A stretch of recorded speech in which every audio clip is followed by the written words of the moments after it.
Uh, Good afternoon, everyone. I'm Noshin Chipa, Research Associate at Center of Excellence in Urban Transport, CRDF. Welcome everyone to the fourth Mobilogue, Freight Management in Cities. The Mobilogue is structured in three parts. The opening session, in which we will have the welcome address, the keynote address, and context-setting presentation, followed by the poll questions. Then we'll move to the technical session, in which our esteemed panelists will present on freight-specific topics. The last part of the mobilog would be the closing session, in which we will take the questions from the participants, followed by the closing remarks and the vote of thanks. All the participants can send in the questions in the chat box. Now I would request Dr. Shalini Sinha, Executive Director at the Center of Excellence in Urban Transport, CRDF, to initiate the mobilog and deliver the welcome address. Over to you, Dr. Sinha.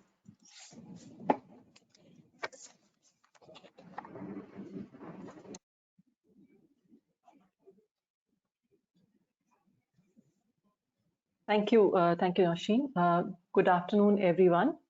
A very warm welcome to all our panelists, speakers, as well as all the participants. Welcome to the fourth Mobilogue, which is on freight management in cities.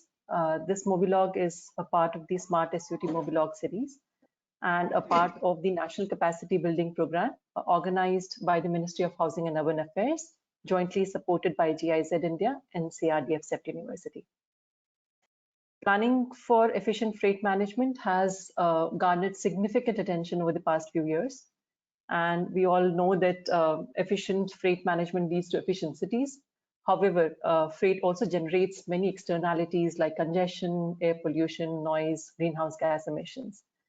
So as part of this Mobilogue today, we would be focusing on key issues in urban freight management, rise of e-commerce, and how it is shaping urban freight and practices that could enable efficient and sustainable urban freight management in cities. I'm delighted to welcome Mr. Vikas Chaubey, Officer on Special Duty, ex officio Joint Secretary, Ministry of Commerce and Industry, who has kindly agreed to be here to deliver the keynote address. Mr. Vikas Chaubey belongs to 1996 batch of Indian Railway Traffic Service. He has done his BTech from IIT Roorkee and MTech from IIT Delhi. He has served as the Chief Freight Transportation Manager of Northern Railway and has been associated in various capacities in the Ministry of Railways and its divisions. He is now with Ministry of Commerce and is closely associated with the development of the National Logistics Policy, digital transformation in logistics, the logistics of bulk and break commodities. I would also like to welcome our distinguished panelists, Professor Sanjay Gupta from SPA Delhi, Ms. Saroj Ayush from the World Bank, and Mr. Zhuang Ling from GIZ China. Our moderators today are Mr. Gordon Telling, Technical Expert, Green Freight, GIZ, and Ms. Avni Mehta, Junior Technical Expert, Green Freight, GIZ India. I welcome them as well. Now, may I request Mr. Vikas Chaubey to kindly deliver the keynote address. Sir, over to you. Thank you so much, Shalini ji, and a very good afternoon to all the co-panelists. Very nice to see you all. Saroj, nice to see you. Mr. Ling, Dr. Gupta, Gordon, Avni, and of course, Dr. Shalini. So excellent to be sharing the screen and this space with all of these exceptionally people with exceptional accomplishments in this direction. I must thank CEPT Research and Development Foundation for choosing this particular topic of freight smart cities and the particular accent on rise of e-commerce, because this is an area on which the logistics division has been focusing its attention, and we do believe that this particular area requires not only more investment, but I think before any investment goes into this area, it requires the development of a shared understanding of what are the problems and what are the challenges in dealing with those problems. So I think webinars such as this one would go a long way. The logistics division itself held a very detailed, extensive meeting in which many of you were there, where we had discussions with the state governments and the professional institutions and various stakeholders. And GIZ, I must acknowledge the role played by GIZ as well as by the Ministry of Housing and Urban Affairs and various institutions in coming together along with us in organizing um, that particular event on 2nd of July, in which I think we took several steps forward in terms of graduating from uh, believing in a common way, in a shared way, that something needs to be done, to actually figuring out what are those things that need to be done and how we should be moving forward.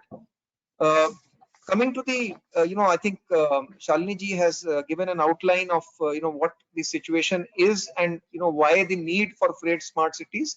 I will just touch that very briefly. I think we are all aware the issues of congestion, pollution, noise, parking problems, all of the so-called mess that we see in our cities is on account of the fact that perhaps all along our emphasis has been less on dealing with the problems at city level and looking at logistics as something which can be tackled at city level. Traditionally, logistics appears to be an area which has to be tackled in a more at a more high level, in a more high level manner.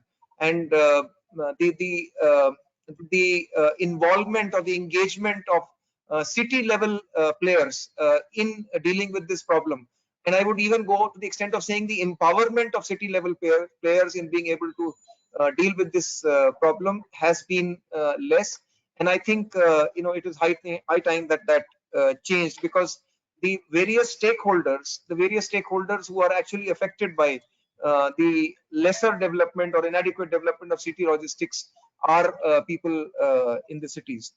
Um the the freight smart city, what is a freight smart city? So I think that question is central. And in fact, this was a question that we were grappling with when we were trying to deal with a parliament question on this subject that was answered, I think, in the current parliament session. So I mean, the answer that we figured out would be that a city that plans for freight flows instead of just regulating it. That is something that is a segregating sort of definition of a freight smart city.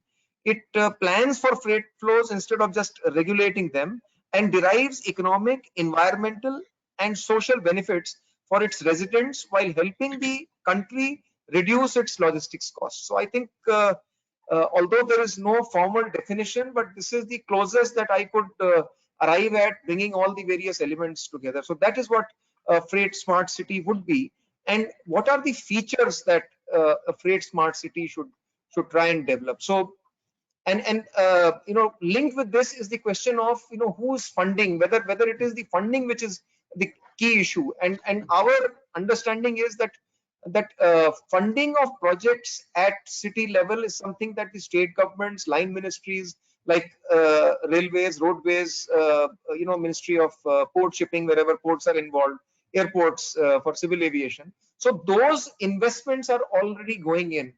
So where is the problem? The problem is in channelizing these investments in accordance with a preconceived, pre-developed plan. And therefore, a freight smart city, the first element that it needs to have is to figure out a city logistics plan for itself. The infrastructure development should take place in accordance with that plan. Now, a plan like this would require multiple stakeholders to come together and decide their priorities. To like somebody mentioned, it should be like a joint venture of various stakeholders coming together and pulling, having an adequate opportunity of pulling their way. The decision making should be collaborative, and bringing together those various stakeholders. And who are these stakeholders? This would include the city residents, the shippers, the logistic service providers, the end users, let us say the construction companies, or wherever the material that is coming into the city or going through the city is going to be put to end use. And of course the government agencies, city management agencies. So So once you create an institutional framework which has all of these elements in place, and there are fantastic examples of such institutional mechanisms delivering fantastically. I think I have had discussions with Gordon on the London freight collaboration. Um, and I think a similar living lab type of agency is available in Rotterdam, and I think there are several examples all around the world. So that particular agency coming together, that particular institutional mechanism coming together would be the first step, because once it is there, then this will decide the priorities for the city. The priorities will be decided on the basis of what infrastructure is available, what freight flows are currently happening, what the city aspires in terms of economic development, what type of industries are going to be set up, what type of flows will take place in future, whether the works already in place are adequate to take care of those needs, and if not, then what are the additional works that would be required. So that is in terms of infrastructure, but also in terms of processes, systems of approval, IT systems, the data that is needed in order to take these decisions. So that needs to be done. And also the decisions about not only the monitoring of the works which are going on, but also whenever new works are getting planned, the prioritization, the city will be able to, through this institutional mechanism, come to some sort of a conclusion as to whether it requires a bridge or a flyover at location A, or another work at some other location. So that is what this institutional mechanism should be able to do.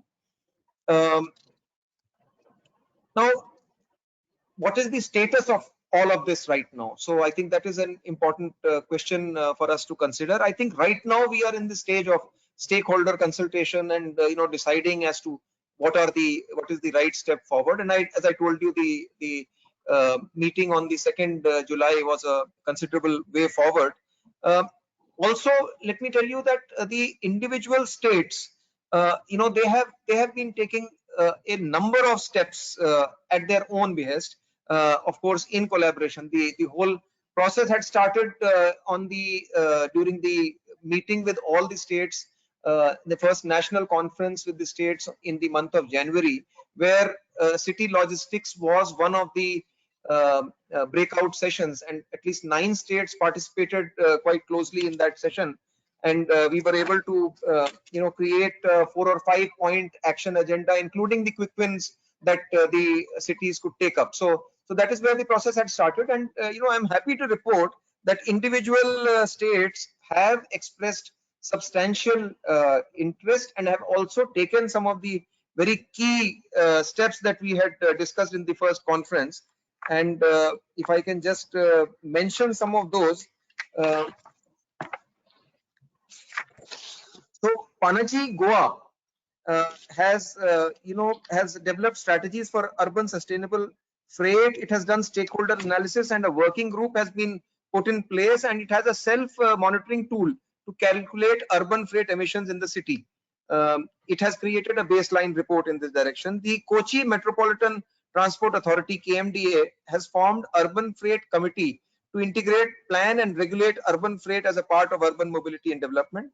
Gujarat has taken several steps. Gujarat Infrastructure Development Board has constituted city logistics coordination committees across municipal corporations of 8 cities, namely Ahmedabad, Surat, Vadodara, Rajkot, Bhavnagar, Jamnagar, Gandhinagar, and Junagadh. So that is about Gujarat. Telangana has actually developed a freight plan which it has integrated with its city mobility plan. So that in Hyderabad Unified Metropolitan Authority is a substantial way forward. And Himachal Pradesh, the Shimla Municipal Corporation has taken several measures on urban freight. And these are actually not really in terms of the original ones, but steps like shifting of the transport nagar, building of new Anaj Mandi, widening of roads. So as I just mentioned, that states are already moving ahead in the broad direction that we have envisaged, and this is very encouraging for all of us, over here. In the meeting that I was referring to on 2nd July, two important milestones were achieved. One was that a handbook containing 14 key measures which the states can take up in order to progress in the direction of better management of city logistics.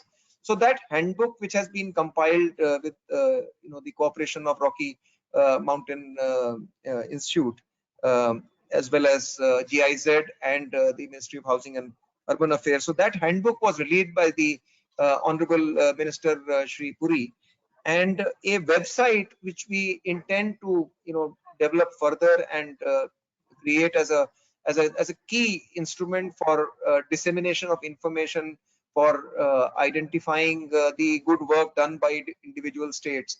So that website has also been released and by the Honorable Minister. So these were the two steps taken. Coming to what is it that we now need to do, and I think this was discussed at length in that particular meeting as well.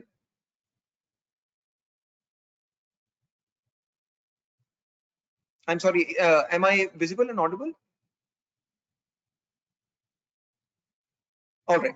So coming to the next steps, is to marry the interested cities, and we have received interest from the cities of Bangalore, Shimla, Panaji. These three cities have already written to us and told us that they are interested in joining this movement forward. We have to marry the institutions that are available with us, which have participated with us, and I think Professor Sanjay Gupta in that particular consultative meeting gave an excellent presentation of what are the specialized capabilities of individual institutions. So these institutions have to be connected, and with the institutions that are available according to convenience of everyone. And the next step would be to support them to develop city logistics plans. And I think a good way would be to perhaps at least from our own side try and develop the templates of city logistics plans, if we can, within the institutions, templates of city logistics plans which would kind of be tweaked by the individual cities to suit to their specific requirements. I mean, there would be very small cities, there would be something of a medium nature, and then there would be big metropolises like Delhi and so on. So I think broadly the spectrum comprises of 5 or 6 or perhaps more types of city logistic plans that need to be developed. I think the problems can be classified, and I think with that the ball should set rolling. The fact that this seminar is happening is testimony to the fact that this subject has generated interest, and I am sure that with the contribution of all the various stakeholders who believe in this, the importance of development of freight smart cities, we can take several strides forward. So I'll stop here, and we can hear from the remaining panelists, please. Thank you.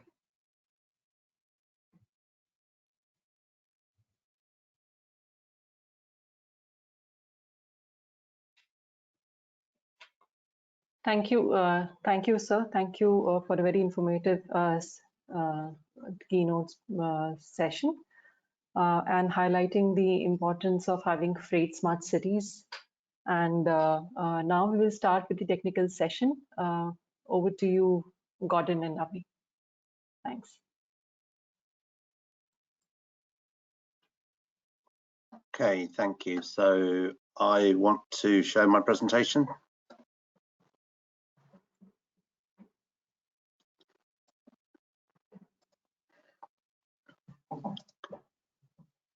Okay, I assume everybody can hear me. Great. Okay, so I'm going to change gears slightly. I want to talk a little bit about back to basics. It's really fascinating hearing all the great work that's being done by the logistics division, and that Vikashji has really grasped that agenda very effectively. But anyway, I'm going to take a step back and try and inject a little bit of humor in here. So this is a question I like to ask my panels, to ask my audiences, and it works rather better when we're in an auditorium, but often I say, well, who's used freight today? Because this is one of the things that people think that freight is something that happens to other people somewhere else. But actually, if you've been involved in any of these things, if you've had your breakfast, if you've turned on the lights, if you've driven a car, you have engaged with freight from the moment that you woke up, indeed, probably while you were still sleeping. Freight is everywhere. Freight is everything that's going on around us. And sometimes it's useful to remind ourselves of that. So I'll start off with a fable that some of you will be aware of about the blind men and the elephant. And any of you who are parents will probably know who this elephant is. This is Elmer. It was a great favorite of my children when they were younger. Anyway, so I'll come back to why Elmer is important in a minute. The blind men and the elephant, this is a parable that I'm sure lots of you have heard. So a group of blind men find themselves in a room with an elephant, and without the benefit of sight, they are all touching. And one man touches the trunk and says, "This is clearly a snake." Another man touches the leg and says, no, this is definitely a tree. Another takes the tail and said, this is a rope. And another has his hands on the side of the elephant and said, no, this is a solid wall. And the meaning of this is really saying it's very difficult sometimes to understand what the big picture is that we're talking about when we are only seeing one part of the puzzle. I think it would also just be very quickly useful to talk about some of our definitions. Sometimes we talk about logistics, and sometimes we talk about freight, sometimes we talk about supply chains, and they're not quite the same thing. So I think it would be helpful. So logistics in my mind is the whole system. So it's the building and operation of a network of nodes and links to optimize, and optimize is an important word here, the distribution of goods and services. So effectively it's the movement of everything other than people, and movement and handling. And freight itself is much more about the movement. So if we're talking about warehousing, for example, and storage, I would describe that as part of the logistics agenda, but not necessarily part of the freight agenda. Excuse me. And we talk about supply chains. So supply chains can be long, they can be short. If I buy fruit from my neighbor who has an orchard in his garden, that's a very short supply chain. If I buy a new iPhone with components that have been sourced globally, then these are very, very complex and sophisticated chains. When I talk about nodes, what do I mean by nodes? That can be factories, it can be mines, it can be fields. Because Gio also mentioned stations, ports, airports, there's a huge network of warehousing, and warehousing is a very, very important area for us, particularly when you talk about, do you mean grade A warehousing? Do you mean go downs? And then of course you have thousands, well, literally millions, 12 million kiranas in India, and all of the end users, and then the links that join them all together. So you can imagine you very quickly build quite a complex network. I mentioned optimization. So the question is, well, optimizing what for whom? There's always a balance about cost against speed. So you can send something by air, very expensive, very high carbon footprint, but very quick, or you can send something by ship. And as long as your ship isn't the Evergreen going through the Suez Canal, you'll be fine. It'll get there eventually, but much, much lower carbon footprint. So that's always a balance. Then you have the questions about reliability, quality, safety, and emissions. So emissions is a very big issue, but the question is always, are we more interested in growing the economy or in reducing emissions, or finding that magic path where both of those can be tackled? And we mentioned noise and congestion. That's not such an issue out on the highway perhaps, but in the urban areas, in the cities, those are very important things. Something that I'm quite passionate about is this balance between small businesses and big players. We hear a lot about the need to create bigger players in the market, whether it's in agriculture, whether it's in manufacturing, whether it's in transport. But one of the things that I've seen in the time that I've been in India is that it's very much characterized by the small operator, the small family businesses, and we need to be careful that we don't lose sight of that. But we are at a special time when digitalization offers the opportunity to create cooperation and coordination between those small players, rather than assuming that they must all be subsumed into one larger organization.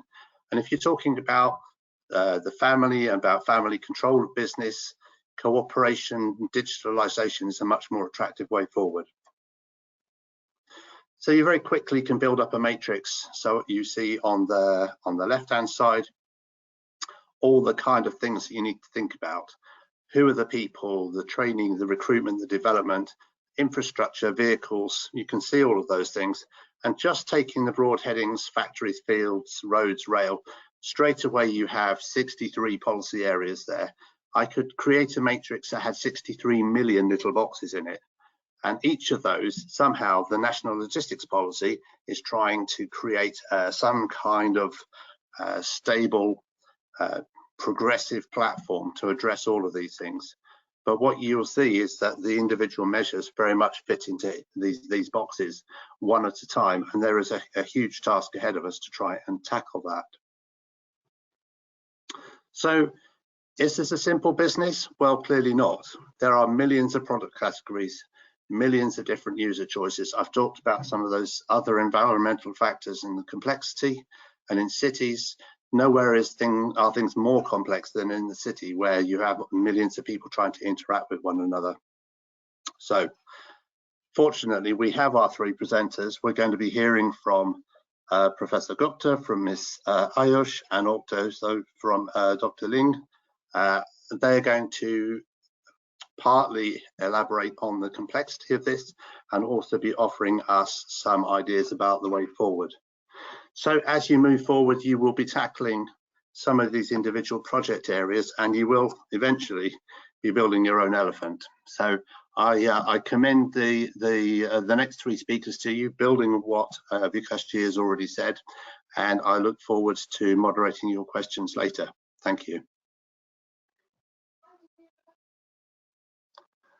Thank you for the context setting. I think it helps to understand, those basic differences that we struggle with, and eventually trying to build that elephant. We now have a few poll questions that we would like to share and get the audience's reaction. So may I request if the first question can be shared?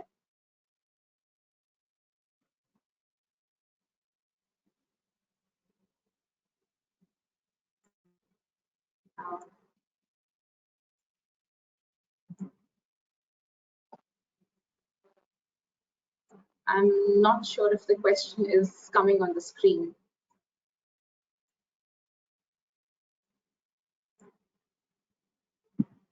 Just a second. Yes. Okay. I hope the question is visible to all the audience members. So our first question is that, according to you, what is the most critical problem that is created by freight movement in our cities? And I request you to select one of the most pressing issues that you feel freight causes in your cities.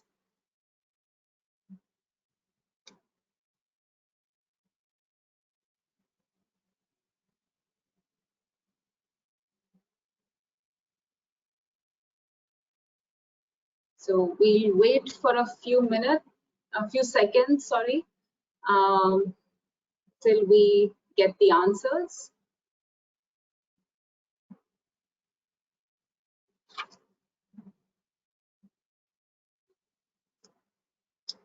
Okay, so I think congestion has taken the lead, and I think this is one of the biggest problems that people face due to freight in the city. And coming next, actually not far away, is the air quality problem, the contribution to greenhouse gas emissions, and also the causing of accidents and fatalities in the city. They're almost coming second there. And lastly, we have parking problems on major roads, but that did not get too much done. But I agree, actually, as Gordon shared and as Vikas has shared in his previous presentation, that these are the few issues that we face the most when we talk about freight in our cities. Moving on to the next question.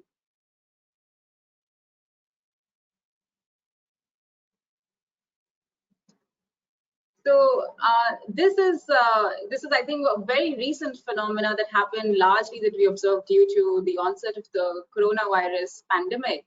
But do you think or do you feel that there was an increase in the freight trips as people were ordering more goods online, as they were asking, as the trips that would have ideally been made by walking to your local store for groceries were now being delivered to you?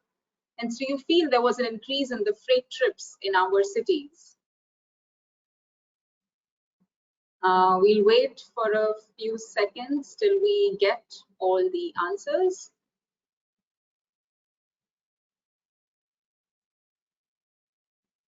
Yes, I think undoubtedly yes. And as we go forward in our, as our panelists speak, I do believe that this situation will be highlighted. That how maybe before March 2020 we would have not thought of this as such an issue, but due to the onset of the virus, there has been an increase in the e-commerce business, and there has been a huge increase in our freight trips within the city. Moving on to the third and the last question for the poll.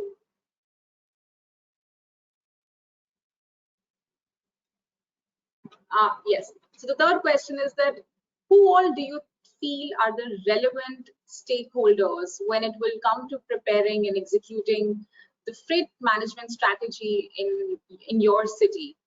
And you can choose multiple options in this scenario. You don't have to just choose one. And let's see what the answers look like.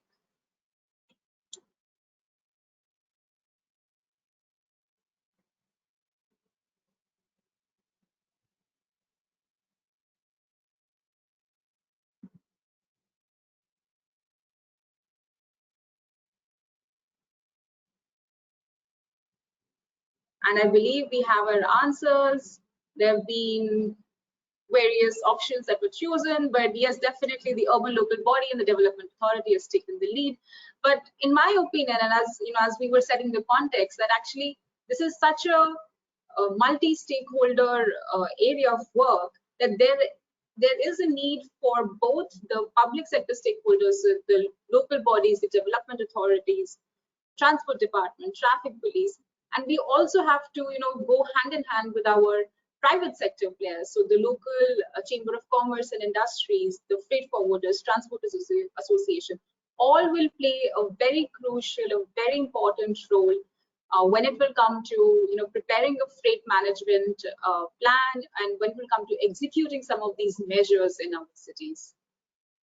So with this, we come towards the end of our poll session, and may I now request Gordon to please introduce our panelists, and then we can begin with the technical session. Thank you, Avni. Thank you. So as I mentioned earlier, we have three esteemed speakers to talk to us this morning. The first is Professor Dr. Sanjay Gupta, who is Professor of Transport Planning at SPA Delhi. Been working in this area for more than 30 years. Then we will be hearing from Ms. Saroj Ayush, who is a Senior Transport Specialist from the World Bank. Saroj has been working not only in the private sector, but also within the Ministry of Railways. So she has a very broad experience, which she's bringing to us today. And then the third presentation will be from Xuan Ling, who is one of my colleagues from the GIZ in China, where he is a senior advisor to the Cooperation on Low Carbon Transport, and also knows a great deal about the urban logistics experience in China. So I would then like to ask Dr. Gupta if he would like to begin his presentation. Thank you.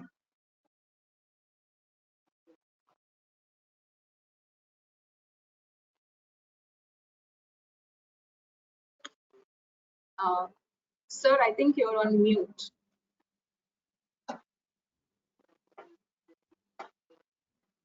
Yeah. Will you be sharing these slides and giving me the right, or? Sir, I just gave you the right, and your screen is on. So sharing your screen.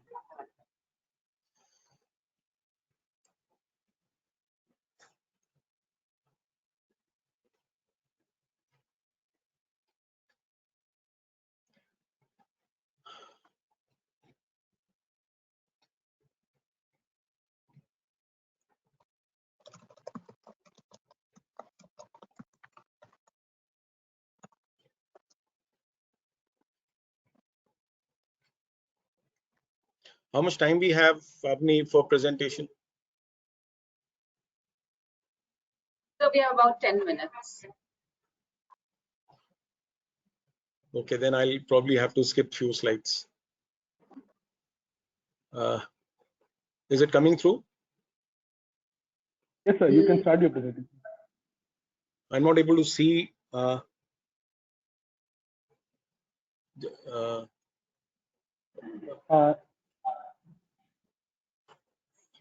Yes. Yeah. Is it visible to all? Yeah. Yes. Yes. Just a minute. I'll put on the full screen.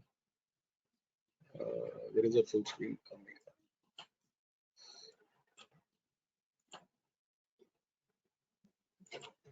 Yeah. Is it okay now, all of you? Yes. Yes, sir. Yeah. So, well,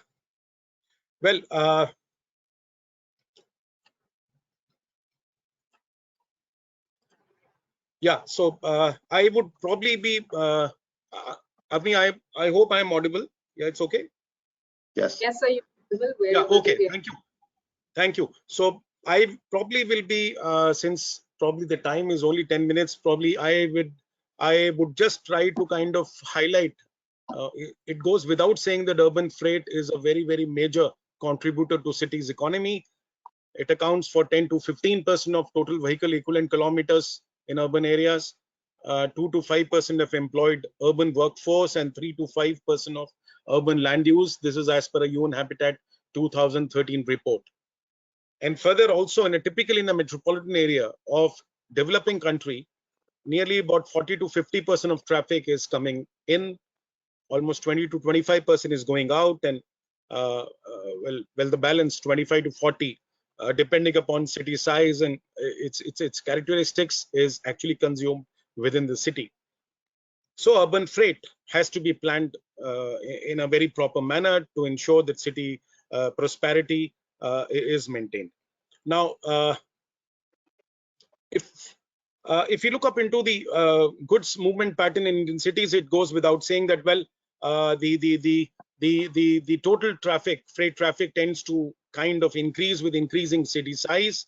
Not much of work has been done, incidentally, in India on mapping these traffic patterns in all its dimension. Most of the time we do roadside outer cordon survey for freight traffic, which only gives me the regional movement. Very few cities are there which actually are talking about urban freight or the movement which is within the city. And this probably was one of such city carried out in way back in 94 by CRRI. But it nevertheless, the trend shows that, well, if you go up the city size, go up the ladder in terms of size, the freight intensities is bound to increase. So we kind of have to be proactive in planning and anticipate such kind of movement in advance. One of the emerging trends which is now coming, and especially in cities like Delhi, big cities, Bangalore, you have this tendency of logistic sprawl happening. So you have these, which is nothing but the concentration of freight related infrastructure on the periphery of the city or the peri-urban areas. And obviously this has an implication in terms of increased travel time, because your distribution delivery times go up, your reliability actually becomes questionable because of the network issues. So this is one of the very, very important phenomena which also needs to be addressed while planning for freight infrastructure in cities, master plans and mobility plans. This is one example I'm showing on a slide where we did a study for a logistics sprawl in a wholesale timber market in Delhi, and we found that, well, you were almost moving about 104 meters. It has sprawled, estimated 104 meters every year outwards. Now, obviously, if it moves at this pace every year, you're bound to have implications on the delivery, because all your retailers or big stockists are actually all in the city, whereas the wholesale markets are getting pushed out. Interesting thing, I think somebody said online deliveries. Well, this is the trend which is taking up, and which is going to increase in by leaps and bounds in coming years. We have seen in the e-commerce sector in India is anticipated to grow at 27% CAGR between the period 2019 to 24, as per an estimate. And some study which we did at our institute regarding the e-commerce sector, we found that Flipkart, one of the major player, uh, uh, before that estimated about 2.7 million online deliveries are made in Delhi every day, which is 27 lakhs, and it's a huge number. And one can imagine the logistic and the urban freight, the implications on the transport network. Flipkart, one of the lead suppliers along with Amazon, almost delivers 6.6 lakh kind of units. So this is the kind of I am just giving a very small example, and they have something like 357 delivery hubs from where all the freight is actually moving and being delivered within the city. I'm just trying to highlight that urban freight is not simply O to D movement. It has a lot of implications in terms of linked trips, as we all know.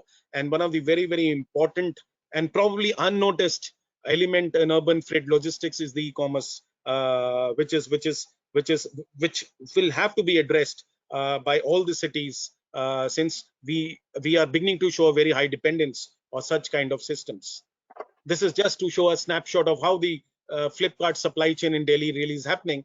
You have a national warehouse, national regional level warehouse from where the deliveries come, and they come to something which is called a city fulfillment center, which is a mother hub or a sortation center close to the airport in most of the cases. And from there, then you move to what is called the various delivery hubs located in different parts of the city. One of the location being Okla, in Delhi, South Delhi, and lot of so you have truckload moving happening to Okla, and from there then we all know how the deliveries actually start taking, by delivery boys on two-wheelers and small auto rickshaws, and they have a linked schedule of drop deliveries in drop zones in different residential neighborhoods. So this is how the whole mechanism is happening, and this seemed to be at the moment not being addressed at all in our urban freight analysis. It's all market driven efforts. So this is one issue which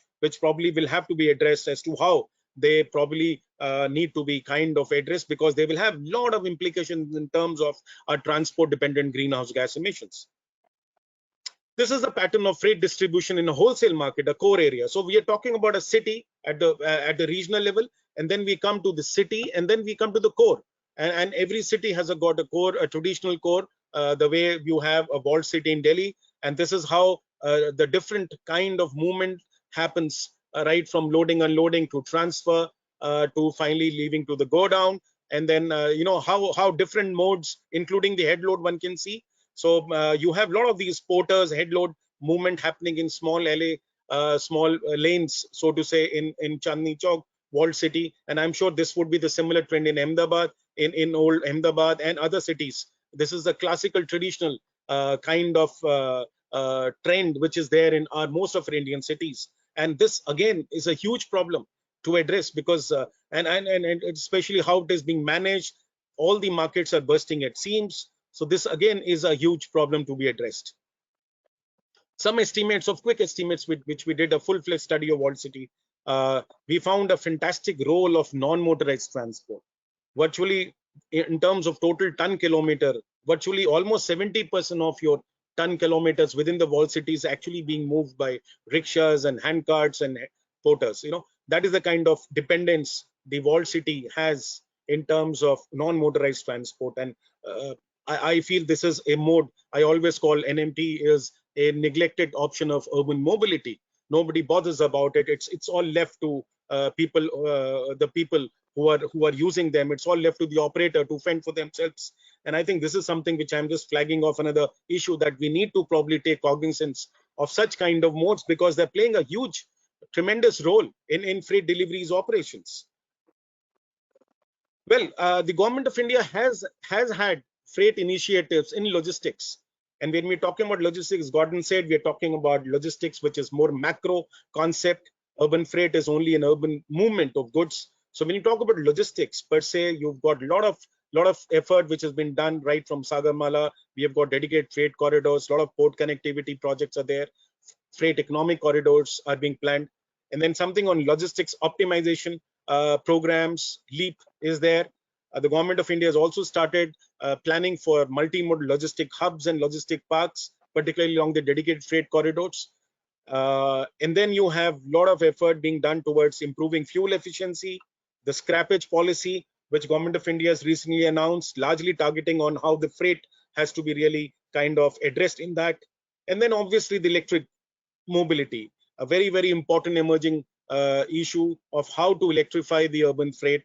And obviously the so to say incentives in the FAME2 policy are very, very explicit towards enriching the ecosystem of, so to say, the so-called small goods carriers, by incentivizing. So this is something which government of India is doing, and then planning for green warehouses. In addition, when we talk about urban freight per se, some elements of description was there on the National Urban Transport Policy 2006, but then for the first time, I must compliment the Ministry of Commerce here, that they have come out, really taken the bull by horn, so to say, and they have taken the urban freight as one of the priority sector, in tandem with cities and states, how they participate. The Freight Smart Cities is one of the very, very excellent initiative which government of India through the Ministry of Commerce is taking up. So things are now turning to start looking up. We're looking up into the sector. People have started realizing that, well, urban freight needs to be addressed. Now, I would like to spend some time here. What are the issues and challenges in urban freight sector? When we talk about issues, well, to me, as a planner, as a transport planner, urban planner, well, one of the very important issue is how to kind of treat what is called a logistics sprawl and its impact in urban areas. And incidentally, our master plans are completely silent because the logistics sector is totally in the private domain. I would also put it that the master plans are insensitive to the dynamics of logistics, the urban freight. This is something which I think time has come where this whole complexity of how the goods move from manufacturing facility to the finally to the consumer, how the whole supply chain actually happens, what are the actors, need to be kind of studied in detail. And once we start studying in detail, we can probably anticipate the phenomena of logistics sprawl in future. We need to do that. The second, obviously, is increasing e-commerce deliveries and its management. E-commerce looks to be very fine in COVID. Obviously, it has scaled up, it's gone up. You are looking into a concept which I now call it as, when we talk about mobility as a service, we now are coming into a era where we call a freight as a service. It's something like just like mass. You are now going to have freight deliveries as a service. So people want freight to be delivered at home. And when you are trying to deliver at home, the planners and decision makers cannot be just silent to what kind of challenges which are going to come. It's going to have lots of delivery issues. Already we know in Delhi there are certain time restrictions. Either you deliver in the morning or after 8 or 9 p.m. So the afternoon are absolutely not there for freight deliveries in most of the cases. So, but these are all ad hoc management decisions. We need to actually know that what are their requirements. Are we doing it properly? Are we planning the micro hubs properly? What kind of delivery patterns are happening? At the moment, everything is done by the players themselves. I think there's something hugely neglected area. Then obviously the neglect of non-motorized modes in freight delivery, as I just pointed out, I think we need to take a step forward. There has been efforts to modernize, for example, cycle rickshaws. Fazalka, classical example where the non-motorized, the cycle rickshaws have been modernized, make them more lighter for the operators. I think it is high time we need to kind of innovate in terms of non-motorized low carbon freight vehicle technology, how they can be made more simpler, more kind of useful, and more amenable to our conditions in India. I think this is something which we need to kind of look into it. So it's not only technological innovation, it also needs service planning for them, where they can park their vehicles, what kind of financing mechanisms can be done. There's whole gamut of things which one need to kind of take it. Then obviously inadequate freight handling and parking, huge area. When I'm talking about freight handling areas, I'm talking about areas which are really which are really handling freight in and out. For example, our wholesale markets, our vegetable mandis, huge. We are talking about industrial areas, which probably must be bursting at seams in some of the areas. Or we are talking about parking hardly any parking facilities, hardly any dedicated parking facilities are there. And I'm sure people aware in Delhi and other cities as well. I have seen how trucks get parked in posh residential areas. I mean, areas which are passive, they just park, and probably traffic police is unable to do anything because there is no other place for them to park. Now, this is something which we need to start looking into it. What kind of parking management will have to be planned for? What kind of dedicated freight parking facility will have to be planned for? Inadequate emphasis on urban freight in city master plans and city mobility plans. Exactly. Now, this is the crux of the matter.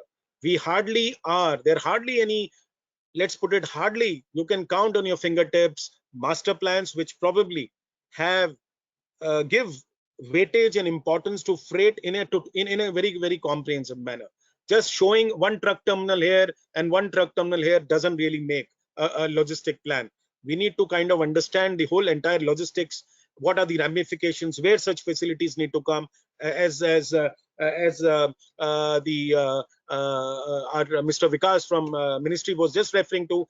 Have some of the facilities need to be upgraded. I think it's very important. So there is virtually no assessment. City mobility plans, again, as I said, very few CMPs prepared till date have really a dedicated freight analysis and a freight proposal.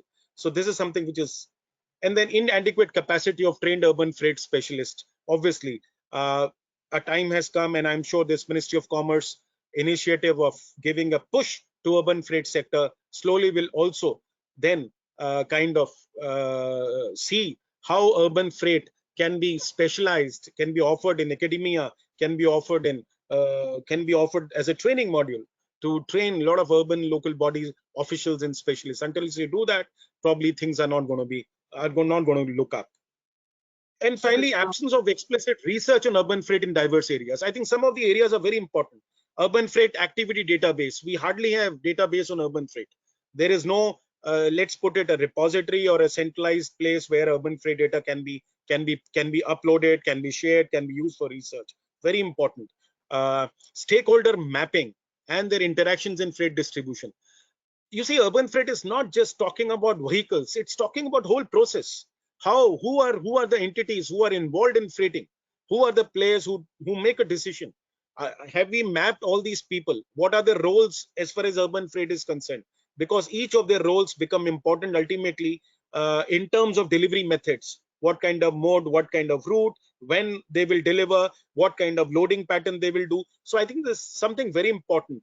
And I think it is here we need to develop scientific modeling methods and processes. In fact, urban freight modeling has to now slightly move from a very, very typical growth oriented approach of doing a forecast to actually looking into it, something which is probably just supervised PhD work on freight, looking into agent based simulation systems, how one can have agent based modeling systems through simulation to actually see how freighting will happen in micro areas, something of those. So we have to slightly look up there. Adoption of Sir, city logistic measures. sir, please request to wrap up in the next 2 minutes, sir. Yes, I'm just wrapping up. So adoption of city logistic measures. I'll just quickly say some of them. Measures. Scientific decision making on traffic management. The current traffic management processes are fairly crude. There are no scientific basis for those. The kind of management techniques which traffic police does, they have their own thumb rules. They're not based on scientific methods and procedures. Then we need to also have carrying capacities of freight handling areas. We've hardly any works or studies done. We might do a lot of work on passenger terminals. We hardly do on freight terminals. Technological innovations of modes, as I just told. Low carbon freight delivery methods. Can we use EVs? Can we have micro mobility modes? Can we have non-motorized? What kind of modes? What kind of fleet policy needs to be there? So much of research. And finally, ITS applications is smart mobility. Since we're talking about smart freight cities, we probably will have to actually see also how ITS can help. So some of these issues pictorially, I can just give a skip here. Obviously, city logistic practices in terms of consolidation centers, logistic spaces. You can have freight quality partnerships, delivery through cargo cycles. We are already doing. We are probably up the ladder. Europe is actually following us in a way, only through a better cargo cycles. Nearby delivery areas, out of our delivery already are happening. but we need to kind of do it more scientifically. Last mile delivery solution, and then something on urban delivery van network. A very interesting example has been already set up in Jaipur, where you try to optimize the dry run of trucks and vehicles to optimize their capacity. Something of that can happen. So there are a host of logistic measures which can probably be tested. And urban freight solutions, obviously, I'll just take 2 more minutes. They can be categorized into vehicle use optimization, infra development, demand related methods and land use planning, and technology. So obviously, you will have vehicle use optimization would be trying to have management related methods of nighttime deliveries. Infra development would have consolidation centers, logistic spaces, and terminals. Land use planning would rather look into more of providing parking, ring roads, bypasses, low emission zones. And finally, technological adoption would actually look into how technologies, use of ITS, can we promote electrification of urban freight. And of these, obviously, the low hanging fruits, the quick wins are the ones which are shown in black here. So nighttime deliveries can be tested, developing truck routes could be thought of, developing delivery terminals for parcels could be thought of, ITS and electrification. I think these, some of them are probably low quick wins strategies which probably can be thought of. And then you have other strategies based on resources and time from the set of strategies one can take up, which would also include things like consolidation centers, as I told, logistic facilities. You can also think of how a modal shift should happen towards low carbon mode, how parking and unloading zones need to be created. So you have host of solutions and strategies, but we need to kind of look up which are the sets which probably can be taken up in the first round. Now, and finally, probably we need to also start looking into what is called a hierarchy of logistic facilities, with starting at a urban logistics zone, and then you have the urban freight distribution centers, and finally you have the urban stations, where you can have, in terms of size, they can be small but with high density. So you can have small urban station, and as you keep on going up the ladder in terms of the size, you can probably have urban freight distribution, and finally you can have urban logistics zone. So this, as you can see from the graphically here, you probably need to kind of develop what is called a hierarchy of logistic facilities. I think more research needs to be carried out, and a kind of, when we say a CLP, a city logistic plan is supposed to be prepared, I think one of the objective of that plan also should be to identify what kind of hierarchy of logistic facilities will have to be proposed for that particular city. So just half a minute way forward. Obviously, I think we need to project urban freight as a more priority sector. I'm very happy Mr. Vikas already sensitized this, but I think still we need to push it up further. We need to bring that fact that, well, urban freight is important for cities economy. It contributes to tax, it gives jobs. So we need to quantify those values. We need to also demonstrate utility of sustainable distribution strategy, because ultimately urban freight gets notified or gets told in terms of how efficient a sustainable freight is. That is how we will like it. I think we need to test some of these quick win strategy through demonstration projects. We need to assign priority to low carbon modes, which is the need of the hour, and which probably, in my mind, will also improve the image of urban freight, which probably at the moment doesn't sound to be very good. We always take it as a sector which is not really up the ladder. We need to kind of create that image. Branding, I think branding is the right word. We need to brand urban freight. We need to build reliable database, as I told. We need to encourage urban freight partnerships between academia, industry, and government. And finally, we need to strengthen the capacity of officials, and both in government and in academia, for urban freight. Thank you. Thank you so much, sir. That was a very comprehensive picture of the entire freight sector, I have to say, the issues that we're dealing with in the cities, and also an array of solutions that you pointed towards. Taking one of the issues that you mentioned in your presentation, taking that forward, I would now like to invite Ms. Saroj Ayush to speak about the rise of e-commerce logistics and its impact in our cities. Thanks. Just doing an audio check. Am I good? Yes, ma'am. Yes, We are thank you. able to. Thank you. So thanks, and I'll take a leaf out of what Gordon was sharing as to the elephant and the way we are kind of deciphering the elephant. The question is, what is this elephant? Is this elephant the congestion, the air quality, the logistics cost, the uncertainty, the quality of life, or is it something else? Is a question that one needs to answer first. And I was surprised to see the word customer satisfaction in his presentation. Is it that the challenge of the day that we are trying to address? So what's e-commerce actually sitting over there and doing? E-commerce is changing the entire course of supply chain management or logistics or freight transportation, whichever way you want to define it. The traditional methods of freight transportation, which we all studied, it was a one-to-one relationship and then one-to-many relationship. E-commerce is changing it completely by adopting technology to customize delivery solutions, so that currently you are delivering to a completely diffused landmass. You know, you don't know who your customers are. It just appears 24 hours before that here is the demand that you're supposed to be addressing. And so there's a lot of uncertainty in demand modeling. So what is it impacting? It's impacting the entire methodology that the researchers and the policymakers and the people who've been struggling with this activity to take a step back and take a relook.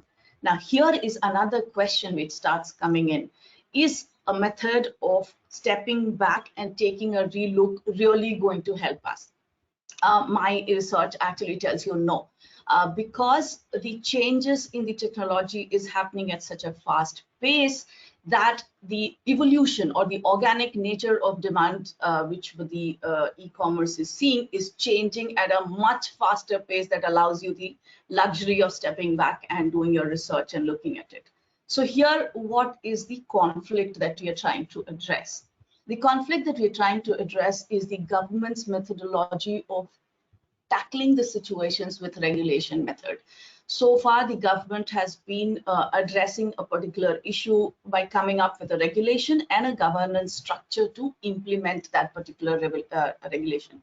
And in fact, compliments to the Division of Logistics and Ministry of Commerce that they took a different approach and started coming up with smart freight cities and a logistics policy and an action plan to implement that, which was a step away from the regulatory environment, certainly not a living organic system that one would like to see. So coming back to our question, so if the question is customer satisfaction, who is it who's kind of dealing with this customer satisfaction question? It's basically the private sector. Now, we all know from the principles of economics that if you kind of leave the private sector, it would maximize its profit making. And if the regulations do not concern or do not protect the society's right for good quality of life in terms of noise, congestion, traffic pollution, safety, then that would be at stake, and those negative externalities would be built into the profit maximization theory of the private sector.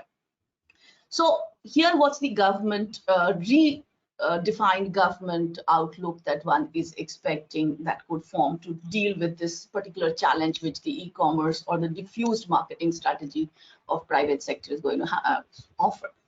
Is the intent, is the government has the intent or is trying to address the need of the sector? The need of the sector is that I do need my toothpaste early in the morning, and if I don't have one, I would go jolly well ahead and order one on Amazon and expect Amazon to deliver one toothpaste to me. So that answer, which a poll that you carried out, was really relevant, that it increases the trips, and it has changed the nature of trips. So maybe I would have gone to Big Bazaar and picked up a truckload of things, but now I would order one particular toothpaste. So is the government having the intention to address this changing nature? Yes, certainly. It was pretty heartening to note that Panaji, Kochi, various cities in Gujarat, which Vikas sir mentioned, that those cities are actually coming up with a state smart city, smart freight city plan, and hopefully they would be addressing this. The second related question would be the processes. Do we have a plan or a strategy to deal with the changing nature of the city freight requirement? Do the cities really have a plan, and should they have a static plan or a plan which is a living plan? The Rotterdam example, which Vikas mentioned about the living lab for managing the freight. Is it something which can take the feedback or take the inputs from the environment and reshape the policy environment in the city, is something that the public sector initiatives need to look at.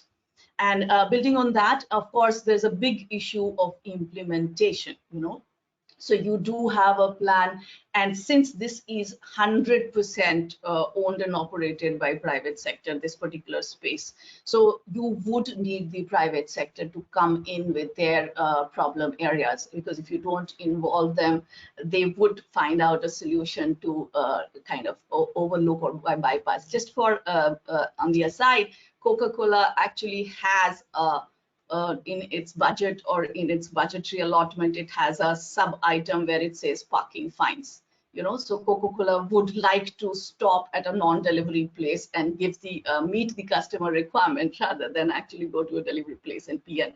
They're happy paying the parking fines, which doesn't exist in India in any case. So do we have an implementation plan? Are we involving the private sector to buy in there? And if at all we are involving the private sector, what's the incentive that we are offering to the private sector to get them involved? Green sustainability, following the compliance with the regulations are all costs to private sector. So is the costs that you are expecting out of private sector to put on the table being matched with some kind of benefits that they associate with putting these costs? These are the questions on the implementation side that one would have to look at. The fourth, which is another very, very important aspect, is the capacity and the governance issues. In India, specifically in the cities in Delhi, we have seen that the governance is really lacking. Now, who is it? Is there a mismatch? And research, there's abundance of research which kind of points that the institution which has been placed for governance, the police department, for compliance with the RTO rules, isn't really responsible for reaching your goods to the market. So is there a mismatch between the governance structure, the capacity of the people who are supposed to be implementing, and whether that could be changed, is something that the smart freight cities and the smart planning could actually look into. And of course, the last, and I'll close over here because I was wanting to share a few tools which were available for the public sector initiatives, but I think Professor Gupta adequately covered that, so I wouldn't repeat it. But just the last point is the stakeholders, the public sector, the private sector, and also the non-governmental institutions which kind of exist in these cities. Can you involve them? Could sustainability be made the primary concern? But does sustainability come under the question of reducing customer satisfaction, which is really the challenge of the day? Would you like to alter the customer behavior by forcing them to go to the market to buy a particular item, or would you allow the customer buying behavior to grow as it is on its own, and the products to move to the people who are consuming?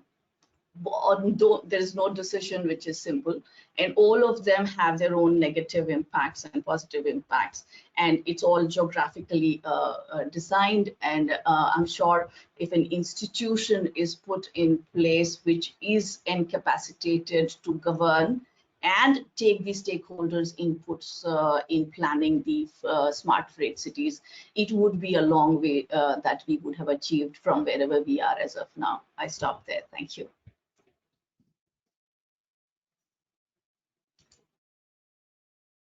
Thank you, ma'am, for that address. And I think you raised some very, very valid points here, ma'am. Just talking about this shift from the way the government has dealt with this, regulating and restricting the sector, to now being more open, and how do we now go ahead and plan by not restricting but coexisting and co-planning together. You know, this whole idea of living labs that I think Sir has also mentioned in Rotterdam, that we need to experiment, we need to fail, and then we need to see, you know, what is the solution that the city and the private players are comfortable with. And I think the second point that you raised, which going forward, when we are going to have the freight smart cities, that cities will need to, you know, think about, is that how do you live and how you meet your sustainability targets, your emission targets, but that at the same time, the private sector is also able to meet the customer satisfaction targets. I think we have to figure out what that fine balance would be and what the solutions for that would look like. So going forward, let's see how the cities will react to that. Thank you for that. I would now like to invite Mr. Ling. He has worked, as Gordon mentioned in the address, that Mr. Ling has worked extensively in China, and we would love to hear of how they are, you know, managing and how they're dealing with the freight issue in China, and what are some of the best practices that, you know, we can take and we can learn from and replicate maybe in India. Mr. Ling? Thank you very much, Ebony. May I have the authorization to share my screen, please? Yeah, I just gave you the right. Yeah, I've received it. See if you're able to see my presentation, please.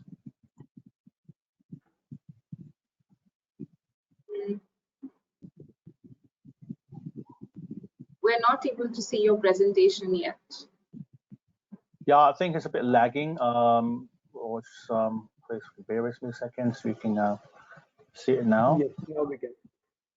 Yes, yes. Which screen you're saying? The presenter screen or the PowerPoint?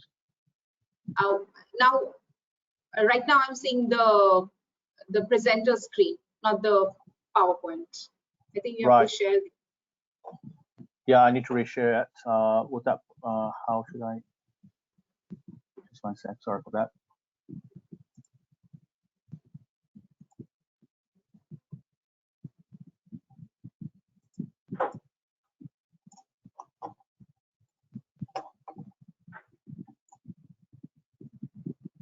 Okay, if I fixed it, we're just waiting for the screen to show. Yeah. Or if you could resend me the authorization, please. I'll reshare it. Yeah. Sorry.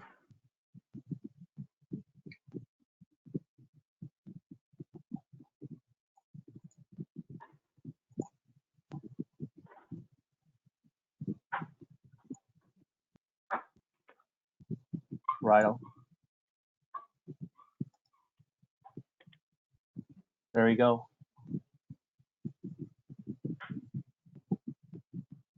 May I request if you can make it in the presentation mode? We are seeing the PowerPoint right now.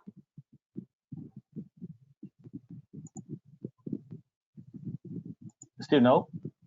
Yes, this is good. We can see the presentation now. All right. Okay. Thank you very much, Ebony, and thanks for the tech support. Sorry for the delay. Thank you very much to invite me for this webinar.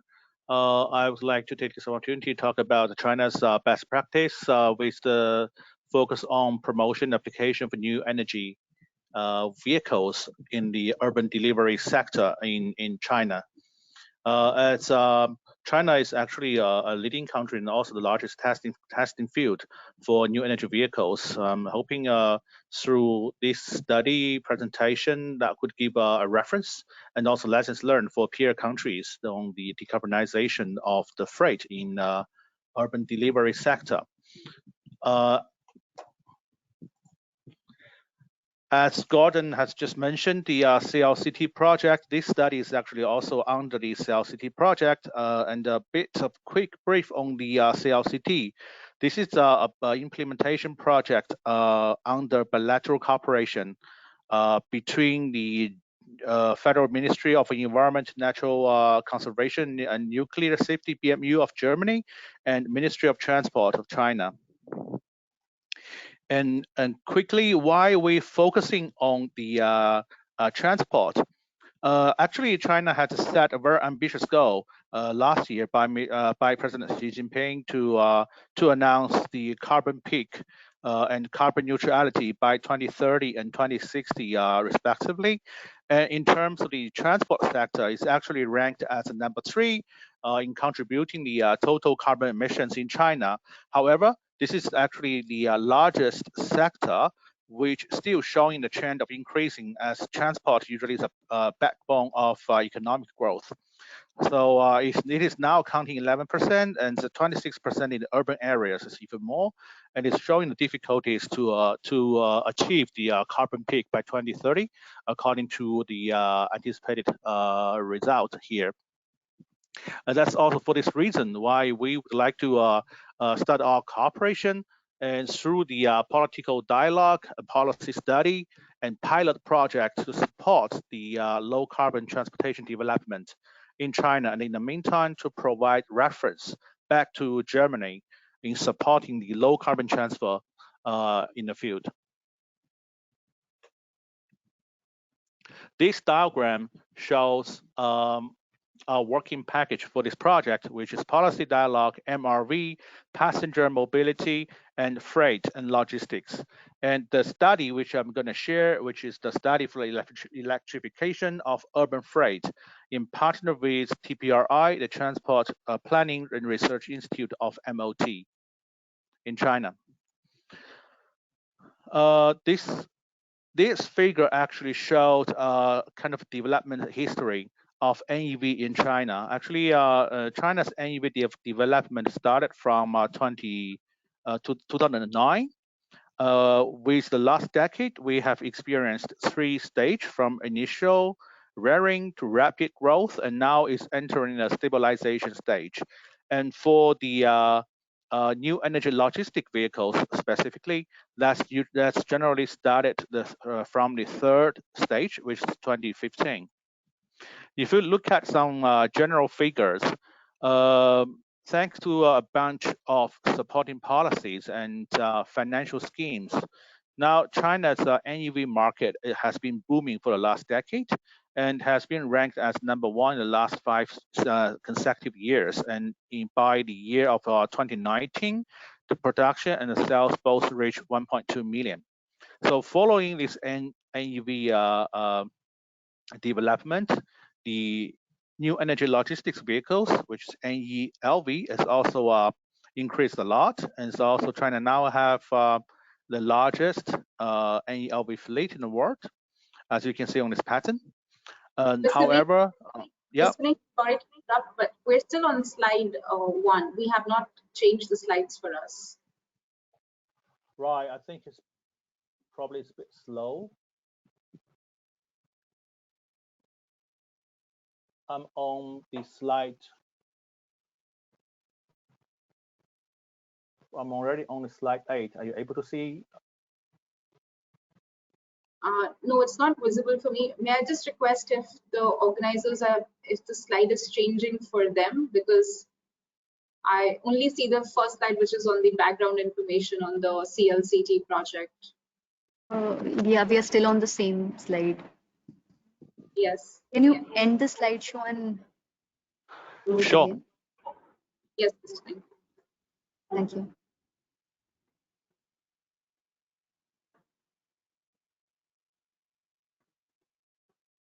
How about now? It's not changed.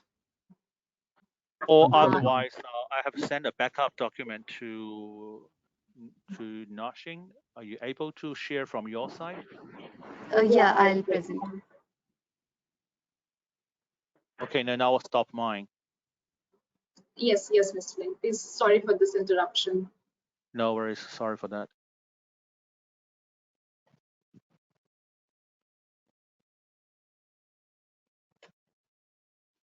Did you write?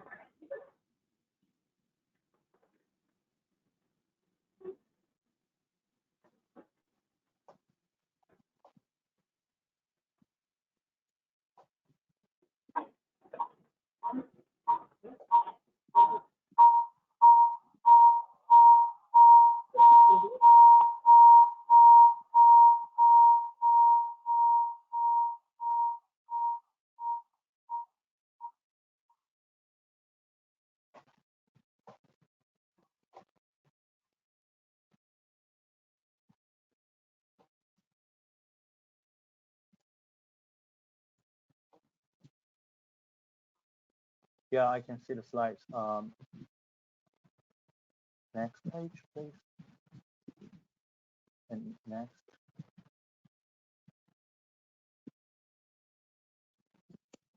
Next one, please. Yeah, yeah. Thank you. Yeah, so I will repeat this slide again. As I mentioned, China started the NEV promotion from 2009, and because of a lot of supporting policies and also financial schemes that's come out since 2009, the China's NEV market has become the world #1 in production and sales for the last 5 consecutive years, with the total number of 1.2 million, over 1.2 million in production and sales in 2019, and that's the latest data statistics data we have received. And along with the NEV development, the new energy logistics vehicles are also growing. And China also has the largest NELV, the logistic vehicle fleet. As you can see on the right side of the figure, the bar chart. However, the increasing rate has been decreased since 2018 due to the phase out of purchase subsidy, one of a very important pillar, financial supporting scheme pillar. However, the total stocks of the NELV already for over 400,000. Next slide, please. And to the infrastructure, because the NEV also just like petrol refilling stations that you need to refill the petrol for the NEV to recharge it. So the infrastructure also improved along with the NEV development.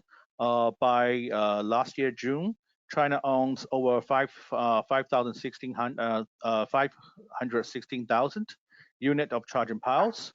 And the increase in speed was quite fast compared to that of 2018. The increase nearly a quarter. But the spatial distribution of the networks are kind of uneven. They mainly located in the economically well-developed regions, such as Beijing, Tianjin, Hebei region, the capital area, the Yangtze River Delta, and Pearl River Delta area. And there is a very iconic factor that is the ratio of charging piles to vehicle. That's also showing that it's decreased very fast from nearly 8 to 1 in 2015 down to 3.5 to 2019. In addition to the main regions for the network, China also is building a charging network along the expressways, but it's also mainly on the eastern part of China. And of course, there are still shortages on the charging facilities in terms of the absolute number, the demanded quantity, and also the network distribution.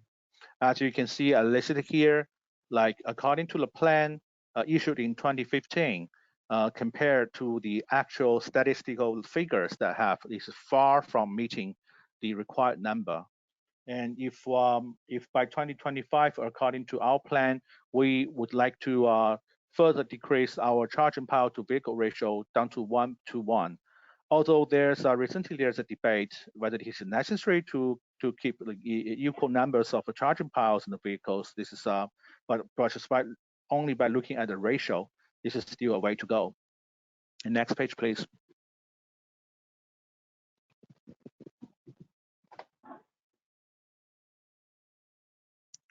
It's a bit frozen on my side, but I will continue anyway. And then if we look at the compensation of NELV in the market, the battery-powered electric vehicles are dominant in the market, followed by fuel cell vehicles and plug-in vehicles. And also because the nature of NEVs, they're able to transfer their digital signals and being collected. The government is actually trying to create a platform to monitor and optimize the operation of NEVs through digital transformation. As the picture on the right is showing a national NEV monitoring and management platform. There are also several local platforms dedicated for logistic industry, by matching the demand between shippers and freight carriers, optimizing the driving route, the driver's compliance, and various other measures to increase the freight efficiency, therefore to lower the operational cost for more sustainable development for the industry. The next page, please.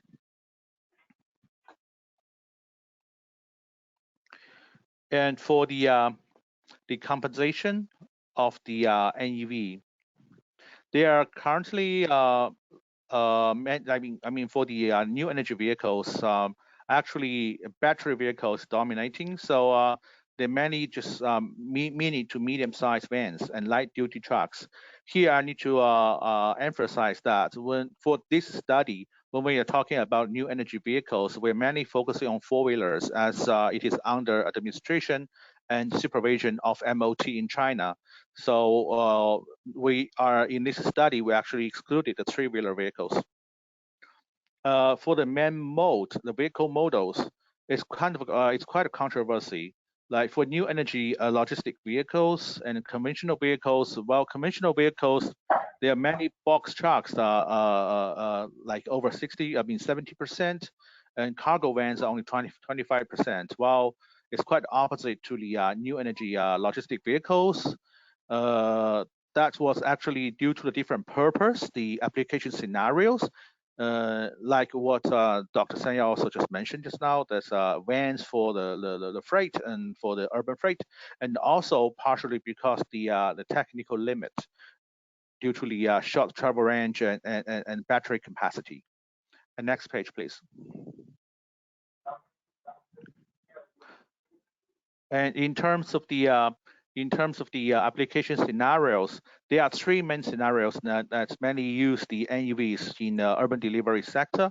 They are urban express, urban retail supply, and e-commerce self-built logistic fleet. Why for that? Actually, for urban express and urban retail supply, because for new energy vehicles compared to conventional fuel vehicles, they still have a relatively shorter travel range per charge, in average of 200 to 300 kilometers per charge, and mainly due to that reason, so only the express or retail supply which has the fixed route from like point A to B with fixed distribution time, product type, just less complicated freight travels, that is more suitable under current situation. And also for e-commerce, e-commerce is actually very sensitive to the time efficiency and time accuracy. But in China, this current situation is like we are now building more pressure by increasing the environmental protection regulations and apply road restrictions for diesel vehicles for multi-purpose, for air pollution air control, and also for like GHG emission control and road congestion, etc.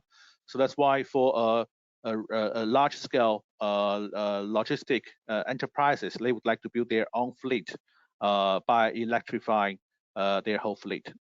Next slide, please. And in terms of the business model, it's quite different from the conventional vehicles. I think this is going to be interesting, where usually the operators they purchase and owns the vehicle. Now, when it's down to the new energy, many battery-powered logistic vehicles, only those large-scale companies, they still have the strong the finance power or capacity to acquire their own vehicles for their own fleet. But in China, most of cases, the freight operators would like to rent the new energy logistic vehicles or electric logistic vehicles through those vehicle renting platforms. The reason was the first is the purchasing price. Now in China, the battery-powered electric logistic vehicles, usually the price is doubled of a same-size diesel vehicle. And also you need to consider the after-sale market maintenance and other service, etc. So people like operators, most operators like 90%, they would like to go through a car renting. And because of that, they have also developed three business types, such as the simple as vehicle rental service only, and renting vehicle and plus driver service. And another new type, which is vehicle sharing, very similar to the free floating passenger vehicle sharing mode. But it's actually heavily relying on the digital techniques and also the IoT to ensure that you're able to check and deploy those vehicles on time. Next slide, please.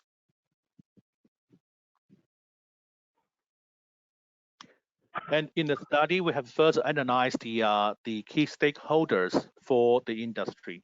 We have categorized those key stakeholders into three groups. They are government department, including national and local government, the market players, that's all the enterprises along the supply chain, from production, sales, operation, maintenance, and other stakeholders like universities, think tanks, research institutions, industry associations, etc.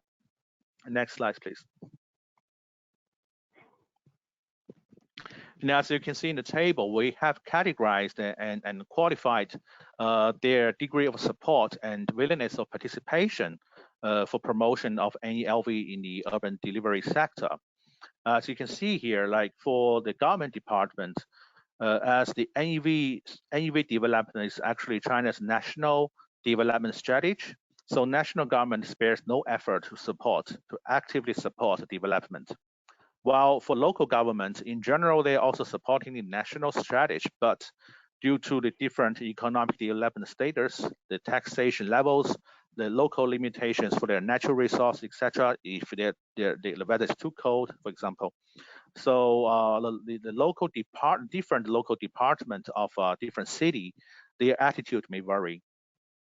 But when down to the market players, production and sales enterprises, by producing and selling NEVs, they are able to receive financial support and other supporting encouraging policy from government. So they are quite proactive in the market. While when it's down to the operational end, to the user end or the freight carriers, they're mainly because the purchasing price, the after-sale maintenance difficulties, and most importantly, the so-called like the travel range anxiety per charge. Despite if they have ever used the NEV or not, this is always the issue for them to acquire the NEVs for their service. So that's why they are relatively more reluctant in the field. And the vehicle leasing enterprise, as I mentioned before, actually this type of business is born together with the industry, so they are quite supportive. But of course, it's the local leasing companies also subject to their local policies. Some of them are very favorable. Some of them are kind of less supportive. And for the infrastructure-wise, the SOEs, state-owned enterprises, because they are supporting national policies, so they are quite proactive and supportive to the field. Also, actually, it requires a large of investment and a very long period of return for investing in infrastructures. But for local private enterprises, it is really subject to the local policies. In some places are very, very good for their business, but some are not. Going down to the other stakeholders, in general speaking, China has very good environment for the NEV development recently for the last decade. You can see a lot of technical changes like workshops, conference, and research studies has been carrying out in this area. So they are very supporting. While for industrial association, they somehow reflected not only the production and sellers, but also the users of the vehicles. So they are relatively less supportive. And next page, please. And furthermore, we, in order to get the first-hand result, the progress, and also the lessons learned from the promotion of NEVs in China, we have investigated 6 cities around China. As you can see here, I have extracted the progress to date, like the freight stocks number, the charging power infrastructure, and also we have spotted actually for all those countries that have applied the right of way and also incentive policy to support the promotion application of the NEV in urban delivery sector. However, due to different economic development situation and also the natural resource, like the northern part of China usually is too cold for battery vehicles. So the outcome of the result is actually quite different. They varies from like 3,000 battery electric vehicles for the last 5 years also, and up to like 30,000, even 65,000 vehicles to the city. But due to with the eye to the time, I won't go to too much details. But if you have any questions, maybe we can discuss later. Let's go to the next slide, please. From our local investigation, we have spotted several challenges and problems. Some of them are different, some of them the same. I would like to emphasize some common features here. First is the insufficient travel range per charge. In average, when we are talking about the urban freight vehicles within the city, for the city delivery sector, this is usually a light duty or minivan, which the weight smaller than 4.5 ton. So they usually have the average of 200 to 300 kilometers per charge in China. So the travel range is okay in some places, especially in summer, but in winter, there's a problem. The operators would endure if they only charge one time per day, such as for lunchtime, they can just stop there and charge. But if it's more than one time, that would be difficult for their business operation. And for some specific scenario, like the cold chain surveys, that's even worse because a lot of power being sucked to the refrigeration.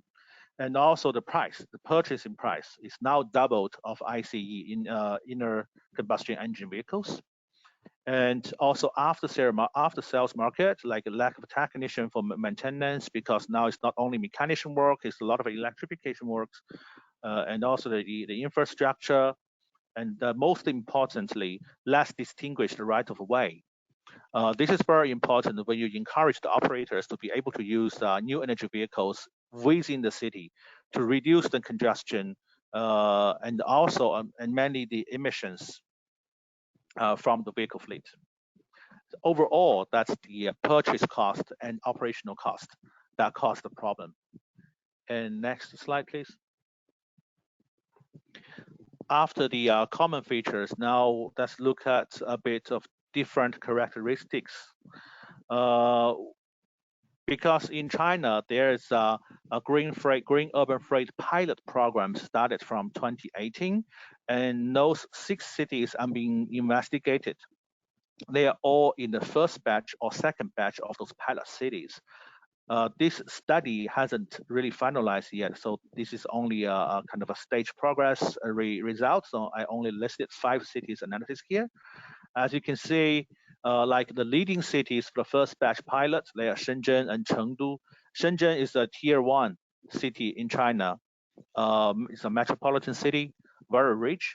So that's why they're able to intensify the use of vehicle by a huge subsidy and intensive schemes together with the right-of-way policy. And they are also trying to foster the market development by like self-driven, like market-driven, not only policy-driven.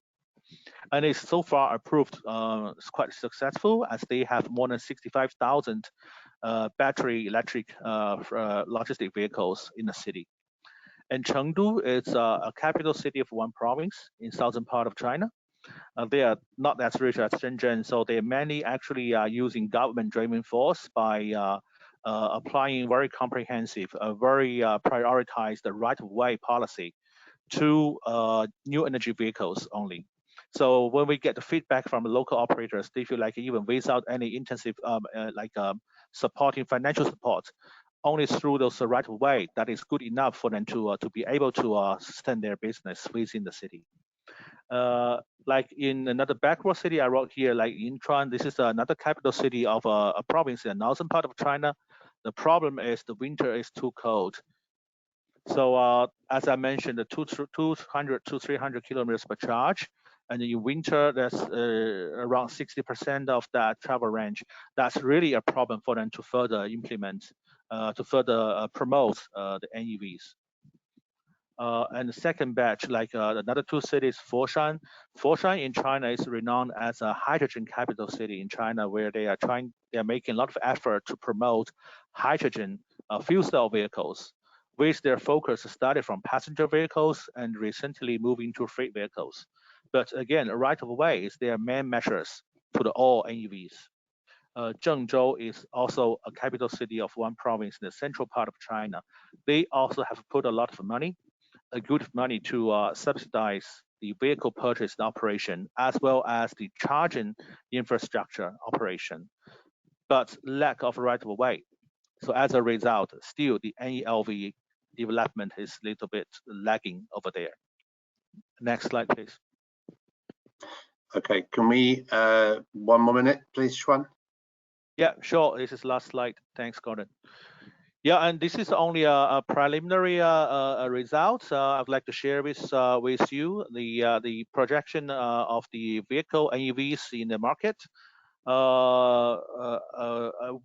Based on the current policy trend and also our goal to meet the carbon peak in 2030, we actually predicted the incremental vehicles, logistic vehicles, that'll be 30 to 40% share of NEVs in the to the market, and also to the not the urban delivery, but I mean the replacement of the vehicles. There'll be 15 to 20% of vehicles with new energy vehicles. And in terms of the application scenarios, technically, most application cases inside the city, that is like battery electric vehicles is already competent for those scenarios, except for some niche area like a cold chain and extremely cold weather area that can be supplemented by the fuel cell vehicles.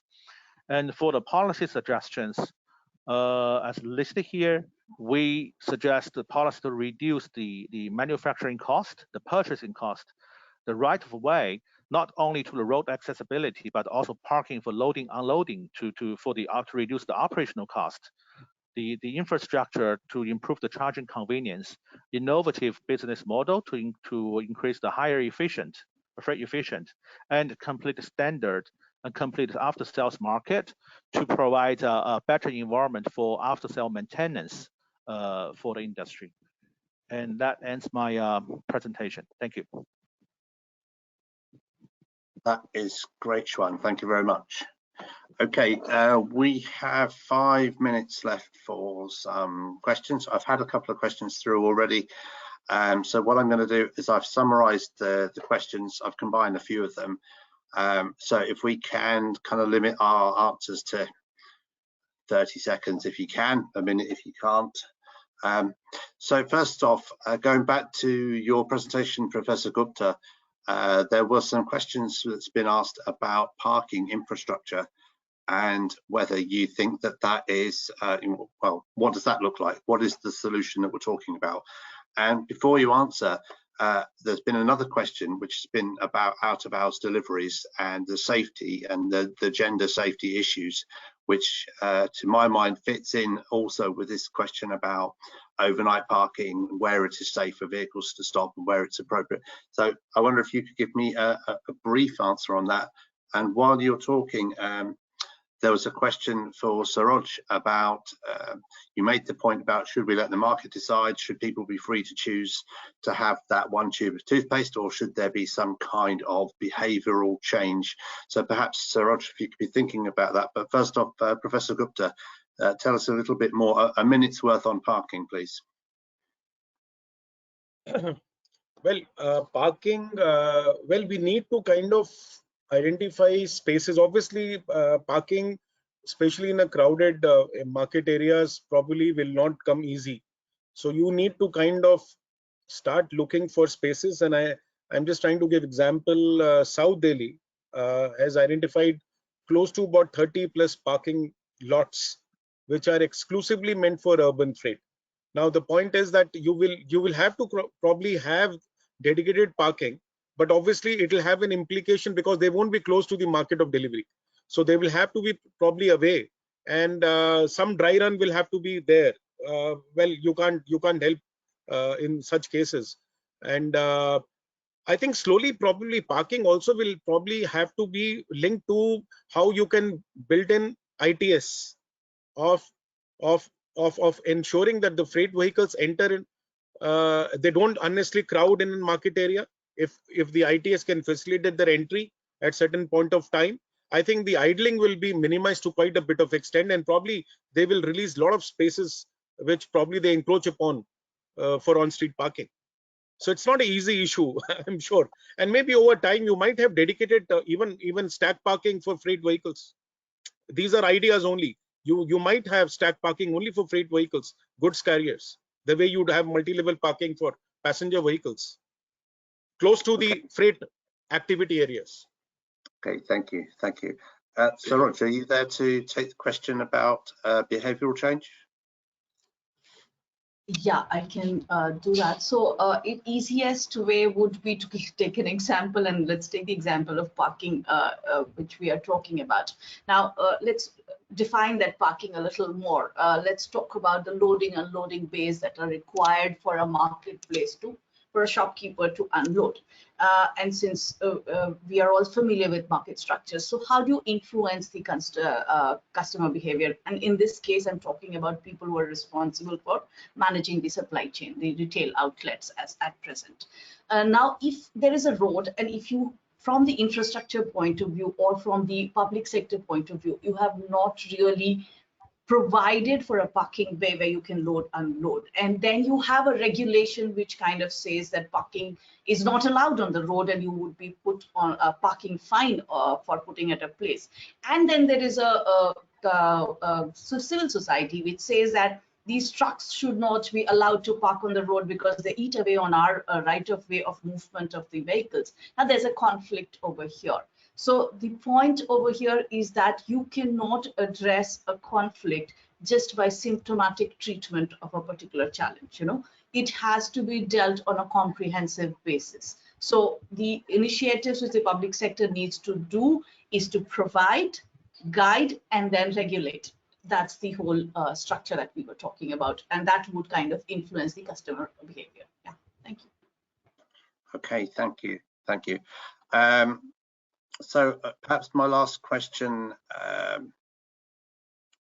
So Xuan, you talked about the way that the regulations were being tightened. So there was a question that said, well, what can we do to offset the environmental impacts of the growth of e-commerce? And I think that was asked when you were just starting your presentation, and you went on to talk about how there were increasingly tight regulations about fleet emissions and those sorts of things. Do you think that's gone far enough, or do you think there would be more regulations? How is that going to develop? Because clearly e-commerce is only going to increase. What do you think is the best way forward to reduce some of these environmental impacts? Yeah, I think this will be an issue not only for India but also for China. During the COVID-19 period, actually, the e-commerce business volume also be increased by folds in China. And this is also why that actually the government, not only government but also research institutions, associations has put their attached their attention to the urban delivery area, because in China actually, as I mentioned, transport sector is ranked as the third of the emission, but over 50%, actually around 70% of GHG emission actually come from the road freight, and more than half of them actually happening within the city. That's a lot of them actually, as I can experience here, not only for the commodity transportation, a lot of them actually come from e-commerce. And my opinion is actually in China, and maybe can be a reference for the world, is actually there's no doubt for regulations, and also the emission standard have been tightened or be further tightened. This is also why we are trying to develop the other, like electrification of the fleet, and further to increase the efficiency of the freight. The electrification of the fleet is like, we need to reduce the vehicle emission by every single unit. But in the meantime, even if it's using electricity, as in China, the energy composition is not pure renewable, and I don't think that'll be the case in of the world, as we are still coal-fired power plants. You need to overall also increase the freight efficiency, and that also comes along with the freight management, the warehousing, all the linkage and the knots of the supply chain. And also like the parking, for example, as we are now conducting a parking pilot in one of the city in China, in the old build-up area. We're also trying to figure out the way to overall to increase the efficiency along the whole supply chain, that to help.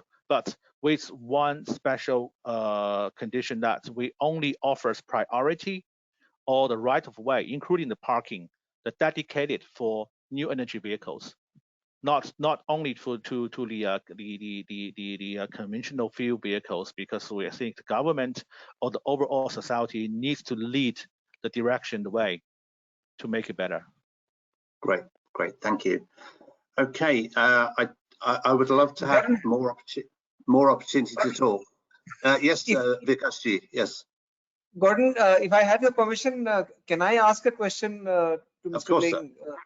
Thank you so much. I saw your presentation, and it's really exciting. The extent to which the Chinese cities are taking on the the expansion of electric vehicles. My question is, so as you had yourself mentioned in your presentation, that the maximum range that it covers is 200 to 300 kilometers, as against the 600 to 800 kilometers that the typical IC engine vehicles are able to do. Now, given that, are you also doing the trunk transportation, intercity transportation through electric vehicles? And if not, what kind of transshipment arrangements? Dr. Gupta spoke about the urban sprawl which is happening in respect of the freight sprawl which is happening, the shifting of the locations of the markets outside the city center. So is that a thing that was happening or is happening in China also? And how are you, in the context of relying more and more on EVs, dealing with this problem? Yeah, thank you very much for your question. I think it's a very, very good question. Yes, we in the presentation only talked about electrification of the fleet within the city. This is now based on the current technical situation that is viable. But when you're talking about intercity, unless it is within the city clusters, they are close enough. And also, if you're able to design a dedicated a green line only for electric vehicles, and then that is also possible. Otherwise, for longer distance, still this is also a problem in China. And instead of still thinking of solutions for on-road freight, now we are more looking for the intermodality, shifting from the freight from the road to the railway and waterway. So this is the thing actually we are doing. And of course, as I also mentioned, for the fuel cell, hydrogen fuel cell vehicles, but due to this is purchasing cost and the operational cost, to be honest, this is not at least before 2030 or 2035. This is not really could be a very scaled up application scenarios. Yeah. So what we are trying to do is whatever that can be used by electric vehicles for short distance, or lower, a smaller volume but higher value, that's go for on road, or otherwise move it away from the road. So that's what we're trying to do. Yeah. Okay, thank you. So what about the the efficiency of intermodal transfer? That part, if you could also touch upon. Shifting from rail to road, that process which requires bringing it down and then loading into smaller packet sizes, for the sake of the transportation inside of cities. So how have you thought of some innovative methods for improving the efficiency of that part? Because that, I think, determines the overall supply chain efficiency, and without compromising on which we must improve the city life. Yeah, this is actually what we are trying to do, and we wanted to do for our next for our next round of Cell City project. This is also a common problem in China because now more than 70% of the freight actually in China are on road. Our infrastructures, our warehousing actually built up on this road freight. This is a very big problem here, and we are also lack of standardization, some technical solutions on the transshipment at the depot. When you're trying to transfer it. But this is the trend, the direction. In the short term, of course, there will be some pain. But in the long term, if we don't do it now, we will never achieve the carbon goal, in general speaking. Very true. Very true. That's clearly a debate that we can carry on with another time. And because we're happy to bring Xuan into the discussions that we're having in the future. Okay, that's been really, really helpful. I'm going to hand back very quickly to Shalini to wrap up. So Shalini, if you want to pick up from here. Yeah, thanks. Thank you, Gordon. So in today's session, I think we had very interesting set of presentations, followed by some very fruitful discussions. Some very pertinent and important points on urban freight management, which are relevant for Indian cities, have also emerged. Government of India, through Ministry of Commerce and Industry, has taken several initiatives for bringing the focus on the logistics sector. There is a focus on development of freight smart cities. There is a handbook which has been developed on city logistics, and a website for the information sharing and dissemination has been created. And there is also a lot of emphasis on developing city logistics plan with multi-stakeholder partnership, which can help setting priorities for the cities. One of the important things which emerged was how e-commerce is changing the freight and the logistics landscape. E-commerce impacts the vehicle kilometers since a diffused demand is being serviced. And one of the important questions which emerged was the trade-off between the sustainability objective and the customer satisfaction. And hence, what approach should the cities take and go ahead. In terms of learnings from China, introducing low carbon modes in freight and delivery, in creation of the charging infrastructure, alternative business models. Now, some of these things in the Indian context, how do we take that forward? Transitioning to green vehicles in freight.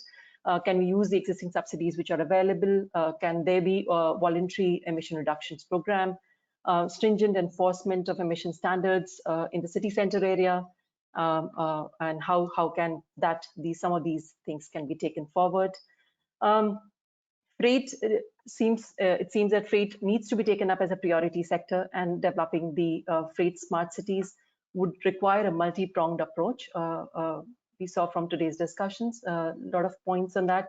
We need to build networks with multiple stakeholders who are involved in the freight sector. It would also call for strengthening of the existing capacities of the institutions. Then the strategies, the local freight demand management strategies that we take, the strategy should manage rather than being restrictive about it. And here, what kind of measures in terms of infrastructure management or parking area management or loading area management, what can be done? Activity locations of the freight activity locations to minimize vehicle kilometers, empty runs. What kind of land use planning would that call for? Can ITS ITS applications bring in supply chain efficiencies there?